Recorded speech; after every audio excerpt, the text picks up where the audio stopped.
सानिया एक 13 साल की 8वीं क्लास में पढ़ने वाली लड़की है जिसे नई नई चीजों के बारे में जानना पसंद है। मम्मी जी सानिया की मम्मी, जिनकी उम्र लगभग 40 साल है, जो कि शहर में रहती हैं, वो सानिया को नई चीजें खोजने जानने में मदद करती हैं। कबीर सानिया का बड़ा भाई है, जिसकी उम्र 14 साल है। वो सभी गतिविधियों और खोजों में सानिया की मदद करता है। हेलो दोस्तों, आप सब कैसे हैं? भैया और मैंने अपना खाना अभी खत्म किया है। अब हम जा रहे हैं टीवी देखने। सानिया, तुम जाओ और टीवी का स्विच ऑन करो। मैं अपने हाथ धोकर आता हूँ। ठीक भैया। आउच! क्या हुआ सानिया? मुझे बिजली का झटका लगा। क्या तुम्हारे हाथ गीले तो नहीं थे? हाँ मम्मी, क्यों? अरे, तुम्हें बिजली के स्विच से करंट लगा है। बिजली के स्विच से करंट?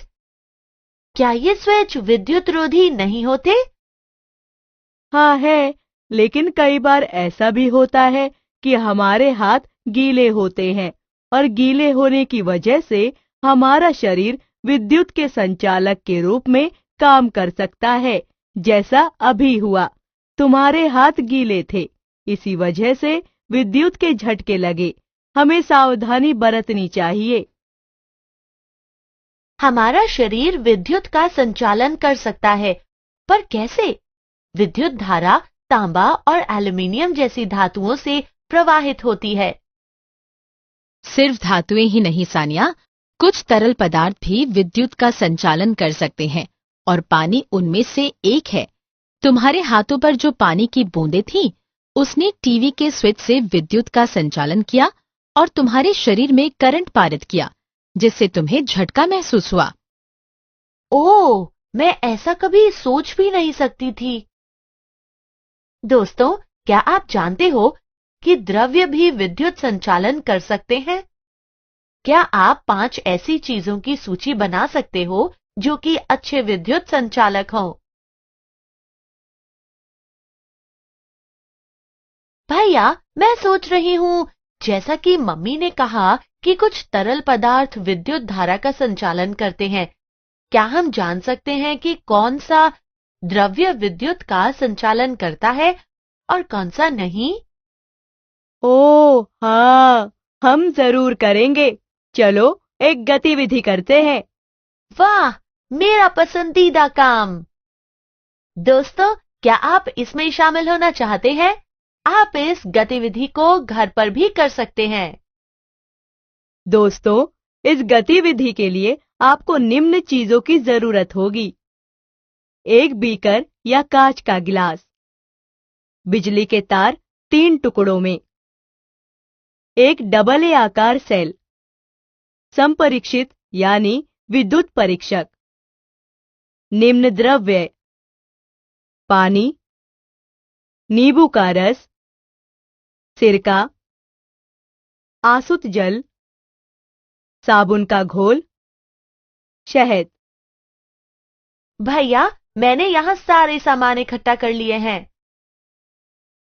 दोस्तों, याद है हमने कक्षा 7 में सीखा था कि घर पर चुंबकीय सुई का इस्तेमाल करके कैसे संपरीक्षित बना सकते हैं।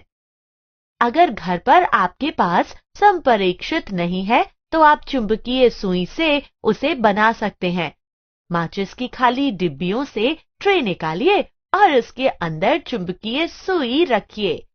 अब इस ट्रे के चारों ओर विद्युत तार के कुछ फेरे लपेटिए और आपका संपरीक्षित तैयार है। ठीक, सबसे पहले हम एक परिपथ बनाते हैं। क्या तुम इसमें मेरी मदद करोगी? हाँ भैया। ठीक है, जैसा मैं कहता हूँ वैसा करो। पहले इस तार अ के एक सिरे को संपरीक्षित से जोड़ो। कर दिया। अब तार अ के दूसरे सिरे को डबल ए सेल के धनात्मक छोर से जोड़ो। हो गया। अब तार क के एक सिरे को संपरीक्षित से जोड़ो और दूसरे सिरे को ऐसे ही रहने दो। हाँ, हो गया। अंत में तार ख के एक सिरे को डबल ए सेल के ऋणात्मक छोर से जोड़ दो और दूसरे सिरे को ऐसे ही रहने दो। हमारा परिपथ लगभग तैयार है। अब आगे क्या करना है भैया? अब मुझे बीकर में पानी भरने दो और तुम तार अ और तार ख के खुले सिरे को पानी में डाल दो। विद्युत संपरीक्षित के दूसरे किनारे के सिरे में एक बल्ब लगाते हैं। ओह, वाह भैया, विद्युत संपरीक्षित के दूसरे किनारे के सिरे में बल्ब लगाते ही बल्ब जल गया। हाँ सानिया, इससे यह पता चलता है कि अब हमारा परिपथ पूरा हो गया है और इसका यह मतलब है कि पानी विद्युत धारा का संचालन करता है। हाँ, यह कमाल का है। दोस्तों, आप इस गतिविधि को और भी द्रव्यों के साथ कर सकते हैं, जैसा कि कुछ द्रव्यों के बारे में भैया ने हमें पहले बताया था। लेकिन हाँ, ध्यान रहे ये सारी गतिविधियां शिक्षक के सामने हों। यदि आप चुंबकीय सुई संपरीक्षित का इस्तेमाल कर रहे हैं, तब आप देखेंगे कि जब धारा परिपथ में प्रवाहित की जाती है तो चुंबकीय सुई विक्षेपित होती है। आप इस तालिका में अन्य द्रव्यों की पर्यवेक्षण को लिख सकते हैं।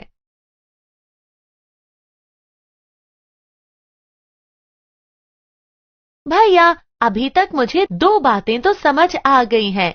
एक, विद्युत धारा के ताप प्रभाव का उपयोग हीटर में किया जाता है और दो, विद्युत चुंबक और विद्युत चुंबकीय प्रभाव का उपयोग विद्युत धाराओं में किया जाता है।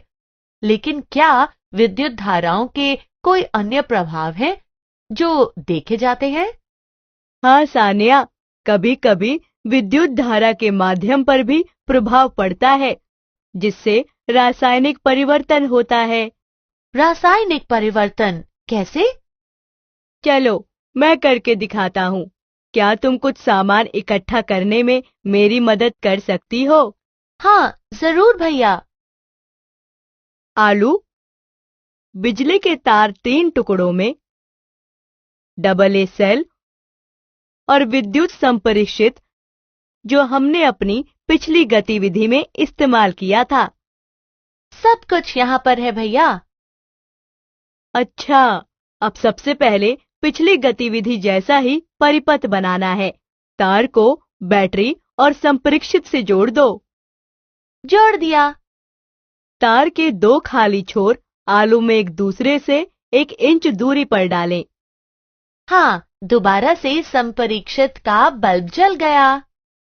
हाँ, ऐसा इसलिए हुआ क्योंकि परिपथ पूरा है। पर रुको, 20 मिनट बाद आलू को देखते हैं।